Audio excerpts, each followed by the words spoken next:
So I'm glad to have you here in Vienna at the Vienna Comic Con. What's your impressions about it, the con? Well, what's the impression? It's very well run, really. It's very precise and neat. Some cons you go to, it's a bit chaotic. This doesn't seem chaotic. The only problem is it's in a building that seems to be about 3 miles long. So in order to get from one place to another, you have to, walk for miles or plan your journey.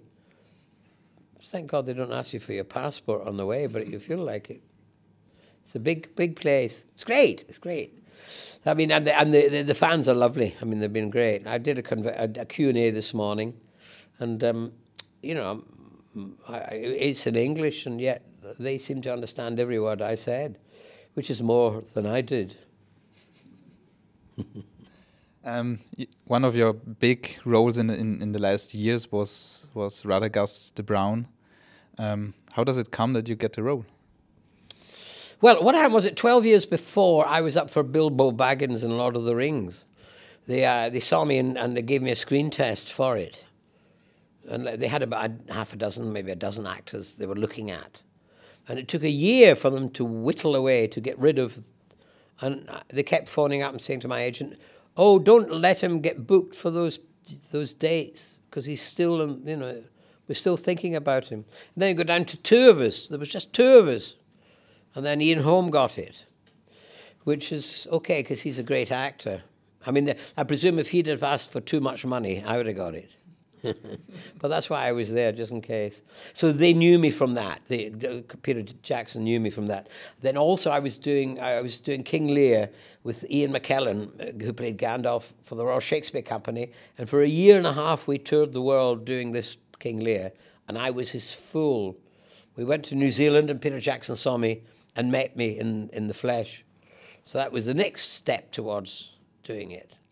And then I had to do a screen test for Guillermo del Toro, who was supposed to be directing it at the time. And so I did the screen test, and Guillermo said, "Sí," meaning "sí." Which he saw me and said, "sí." Actually, it's quite a good sentence. He saw me and he said, "sí." Anyway, he agreed I should play the part.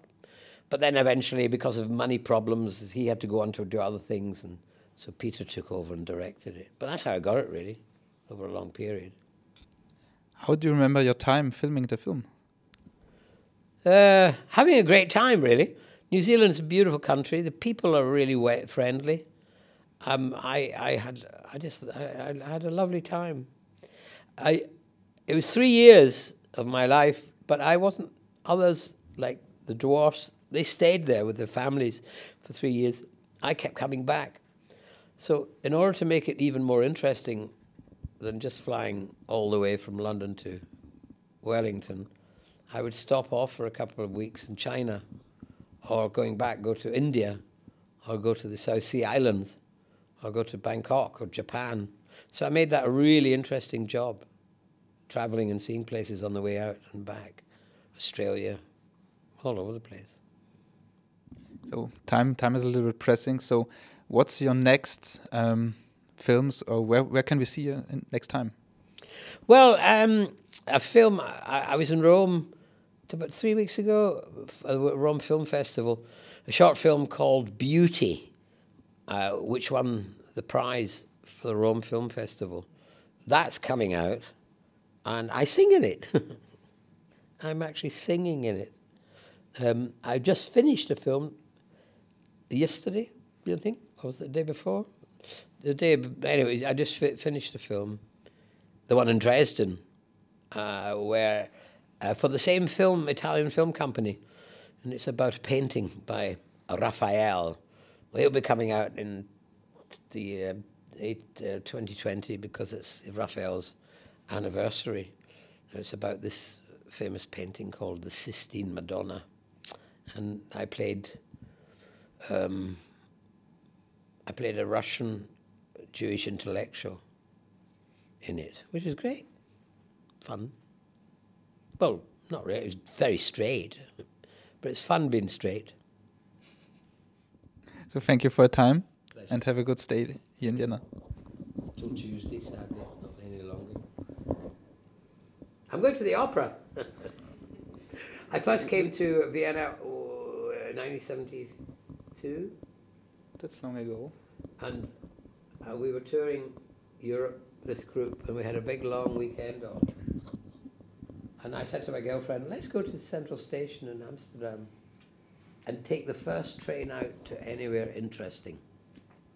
So we went, and the first train that was going out was Vienna. So we got on it. And 17 hours later, we arrived in Vienna. But no, I had never been on a train ride that long. It was great. What is a night train or a day train? No, a day train. A day train, 17 hours. All the way up the Rhine. It was great in a way, but we didn't know. We expected every time we went around a corner that Vienna would be there. No, but it wasn't. It was no, a hell of a long way. It's a long way, yeah.